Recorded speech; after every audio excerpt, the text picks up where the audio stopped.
ce bâtiment, dont on a tous beaucoup parlé aujourd'hui, il va avoir des nouveaux espaces de monétisation dans toutes les parties communes.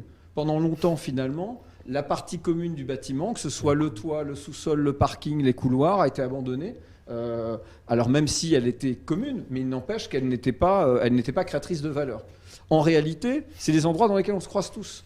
Parce que là où je vous verrai dans mon immeuble résidentiel, c'est dans le hall, c'est pas dans les étages. Là où je vais vous croiser demain dans mon immeuble bureau, c'est souvent dans le parking, c'est dans les halls. Donc dans tous ces endroits-là, il faut qu'on aille recréer de la valeur. Et cette valeur, effectivement, c'est finalement la mise en œuvre de la structure numérique et énergétique du bâtiment qui va le rendre possible. Alors je dis bien numérique et énergétique, même si les deux sont très liés, bien sûr, mais il faut du numérique pour pouvoir mettre de l'objet connecté. Et puis il faut de l'énergie pour pouvoir faire fonctionner l'ensemble. Donc il y a aujourd'hui un certain nombre d'acteurs qui émergent et qui permettent notamment dans le même tuyau de faire les deux en même temps. Nous, on a Typique investi dans une entreprise qui s'appelle Énergie IP qui permet dans le même câble de passer du numérique et du courant fort. Mais de manière générale, on va voir émerger énormément d'acteurs. Aujourd'hui, dans la PropTech, on voit des nouvelles startups qui se créent tous les jours. La question de fond, c'était justement d'avoir des référentiels pour pouvoir avancer ensemble. Le problème qu'on a aujourd'hui, et alors moi j'ai fait 15 ans dans la fonction publique, 4 à Bercy, 10 à la ville de Paris, donc c'est des sujets que j'ai aussi beaucoup abordés avec cette casquette publique, il faut qu'on arrive à rassurer les investisseurs. Et que ces investisseurs soient des institutionnels privés, des grandes foncières ou des opérateurs publics, ils ont besoin de savoir où ils vont. Et nous, les promoteurs, c'est la même chose. Au final, on ne fait que ce que le futur propriétaire nous a demandé de construire pour lui. Alors on est prescripteur, on doit le conseiller, mais on avait besoin de cadre. Et donc, je profite de ma présence pour remercier la SBA, parce que ce qu'elle fait depuis maintenant plusieurs années, c'est bien ça. C'est finalement aider les acteurs à définir des cadres de référence pour que finalement, vous savez, on est tous averses au risque. On n'aime pas le risque en réalité.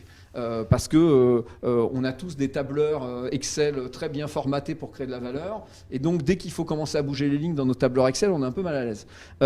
Et donc, cette économie-là, elle a besoin de cadres pour lui permettre de se réaliser et pour dérisquer finalement ce qu'on va aller mettre dedans. Donc le travail qui a été fait pendant plusieurs années, qui vise justement à redéfinir à peu près clairement ce qu'il faut dans un bâtiment, et donc investir durablement. On a parlé de décarbonation, bien évidemment. Pour nous, un des sujets de fond, c'est de construire du neuf qui dure, pas du neuf qui devienne obsolète, parce que justement, il n'a pas été pensé pour l'usage, et qu'au bout de quelques semaines, mois, on soit obligé de désinstaller toute une partie des équipements qu'on a installés dans les bâtiments. Ouais. Donc ce référentiel, sur la partie mobilité, il va nous y aider. On est très content de le voir arriver. Il va falloir tous, autant qu'on est autour de cette table, qu'on soit des évangélistes, donc qu'on prenne notre bâton de pèlerin et qu'on aille dans les séminaires, dans les forums, et surtout avec les pouvoirs publics, j'insiste. Chez Nexity, vous savez, on est le plus gros promoteur français, on travaille partout en France. Aujourd'hui, le premier acteur avec lequel on travaille, c'est le maire. Et le maire, il a besoin qu'on lui explique comment ce qu'on va construire dans le bâtiment va s'intégrer dans une infrastructure globale. Je suis maire, je me suis déjà posé des questions sur le partage du vélo, sur le partage de la voirie, sur la voiture électrique.